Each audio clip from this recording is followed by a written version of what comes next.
শুধুমাত্র বাংলাদেশের Nobel laureate doctor Mohammad Yunus একটা চিঠি লিখেছিলেন যে মাত্র 3 মাসের জন্য অন্তত স্থগিত করেন। আমরা দেখেছি ডক্টর ইউনূসের এই চিঠির প্রেক্ষিতে গোটা 75টির মতো দেশ আজকে এই সুফল পেয়েছে। আমি তাদেরকেও দোষর বলবো যারা নির্বাচনে অংশ নিয়েছিলেন, কারণ যেদিন 2014 সালের নির্বাচনে এদেশের কোন গণতান্ত্রিক রাজনৈতিক দল অংশ নেয়নি, বর্জন করেছিল। 2024 সালে একটা পাতানো নির্বাচন ছিল, সেই নির্বাচনেও যারা অংশ নিয়েছে তারাও ফ্যাসিবাদের দোষর, যার কারণে ফ্যাসিবাদকে যারা উৎসাহিত করেছে তাদের অনেকের কণ্ঠে এখন আমরা ফ্যাসিবাদের বিরুদ্ধে কথা শুনি। তারা নতুন নতুন আমাদেরকে গরু রচনা শিখান। আপনাদেরকে আমরা চিনি রাজনৈতিক মাঠে কারা কি অবদান রেখেছেন, আপনাদেরকেও বিচার জনগণ করবে। আজকে কোথায় আমাদের ওআইসি? ওআইসি কেন গঠন করা হয়েছে? ওআইসির কাজ কি? আরব লীগের কাজ কি? আজকে জাতিসংঘ নামক এই জাতিসংঘ নিয়ে কথা বলার কিছু নাই, কারণ এই জাতিসংঘ সৃষ্টি করা হয়েছে আমেরিকার স্বার্থ সিদ্ধি করার জন্য। নব্য স্বৈরাচার পাকিস্তানিদের চেয়েও আরো জঘন্য রূপে শেখ মুজিবুর রহমান তিনি আবির্ভূত হলেন। তিনি এক নেতার এক দেশ, পুরো পরিবারের সবাইকে বিভিন্ন জায়গায় বিভিন্ন চেয়ারে বসানোর জন্য একের পর এক তৎপরতার মধ্য দিয়ে তিনি সমস্ত রাজনৈতিক দলকে নিষিদ্ধ করে একদলীয় বাকশাল গঠন করেছিলেন। মুক্তিযুদ্ধের মহান ঘোষক শহীদ রাষ্ট্রপতি জিয়াউর রহমান, যিনি বংশীবাদকের মতো 26 মার্চ 1971 সালে স্বাধীনতার মহান ঘোষণা দিয়ে বাংলাদেশের দিকহারা মানুষকে তিনি রাস্তা দেখিয়েছিলেন। মহান মুক্তিযুদ্ধের মধ্য দিয়ে তিনি আবার বাংলাদেশে বহুদলীয় রাজনীতি প্রবর্তন করেছেন। সংগ্রামী বন্ধুরা, আমি ডক্টর মোহাম্মদ ইউনূসকে ধন্যবাদ জানাই যে তার নিজের একটি চিঠির সুবাদে গোটা বিশ্বের প্রায় 75টির মতো দেশে তারা আজকে সুফল পেয়েছে।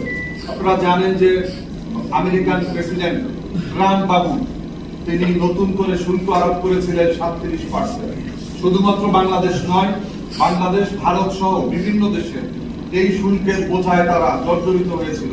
শুধুমাত্র বাংলাদেশের Nobel laureate doctor Mohammad Yunus একটা চিঠি লিখেছিলেন যে মাত্র 3 মাসের জন্য অন্তত স্থগিত করেন।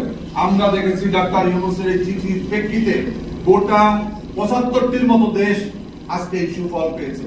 এজন্য আমি আমার বাংলাদেশ লেবার পার্টির পক্ষ থেকে আমি ডক্টর মোহাম্মদ ইউনূসকে ধন্যবাদ। আমি তাদেরকেও দোষর বলবো যারা নির্বাচনে অংশ নিয়েছিলেন, কারণ যেদিন 2014 সালের নির্বাচনে এদেশের কোন গণতান্ত্রিক রাজনৈতিক দল অংশ নেয়নি, বর্জন করেছিল। 2024 সালে একটা পাতানো নির্বাচন ছিল, সেই নির্বাচনেও যারা অংশ নিয়েছে তারাও ফ্যাসিবাদের দোষর, যার কারণে ফ্যাসিবাদকে যারা উৎসাহিত করেছে তাদের অনেকের কণ্ঠে এখন আমরা ফ্যাসিবাদের বিরুদ্ধে কথা শুনি। তারা নতুন নতুন আমাদেরকে গরু রচনা শিখান। আপনাদেরকে আমরা চিনি রাজনৈতিক মাঠে কারা কি অবদান রেখেছেন, আপনাদেরকেও বিচার জনগণ করবে। আজকে কোথায় আমাদের ওআইসি? ওআইসি কেন গঠন করা হয়েছে? ওআইসির কাজ কি? আরব লীগের কাজ কি? আজকে জাতিসংঘ নামক এই জাতিসংঘ নিয়ে কথা বলার কিছু নাই, কারণ এই জাতিসংঘ সৃষ্টি করা হয়েছে আমেরিকার স্বার্থ সিদ্ধি করার জন্য, আমেরিকার প্রেসক্রিপশন বাস্তবায়ন করার জন্য। যার কারণে এই আমাদের জাতিসংঘের কাছে কোনো আবেদন নেই, কিন্তু আরব বিশ্বের যারা আছেন তাদেরকে বলবো, আজকে যদি আপনারা এখনো এই আমেরিকার পা চাটেন তাহলে আজকে মুসলমানদেরকে এরকম মার খেয়ে যেতে হবে। যেমন বছরের পর বছর, যুগের পর যুগ এই কাশ্মীর চলছে, আজকে ফিলিস্তিনের মানুষ মারা যাচ্ছে, তারপরও আপনাদের মানবিকতা জাগ্রত হবে না। আপনারা শুধুমাত্র এই আল্লাহ এবং আল্লাহ রাসূলের এই অবস্থানের কারণে আজকে আপনাদের কাছে এখানে মানুষ যায়। আমরা দেখেছি একটি দল যখন ক্ষমতায় আসে তাকে কিভাবে টেলিভিশনে নামানো হয়েছে। এখন যারা ক্ষমতায় যেতে চাচ্ছে, আমরা 17 বছরের ফ্যাসিস্ট সরকারকে পতন ঘটিয়েছে। শুধু কি এই সরকারকে পতন ঘটিয়েছিল? জাতীয় পার্টির সরকারের বিরুদ্ধে আন্দোলন হয় এদের সকল জনগণ, বিএনপি সরকারের বিরুদ্ধে আন্দোলন করেনি?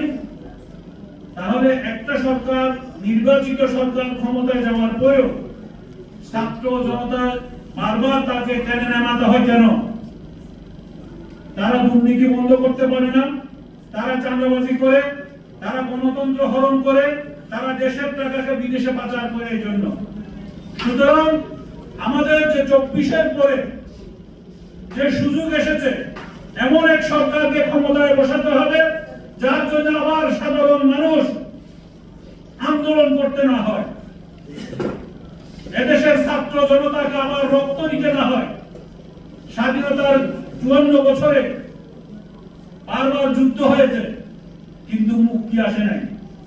গণতন্ত্রের মুক্তি আসে নাই, সুশাসনের মুক্তি আসে নাই, গরিব দুঃখী মেহনতি মানুষের মুক্তি আসে নাই, বেকার মানুষের মুক্তি আসে নাই।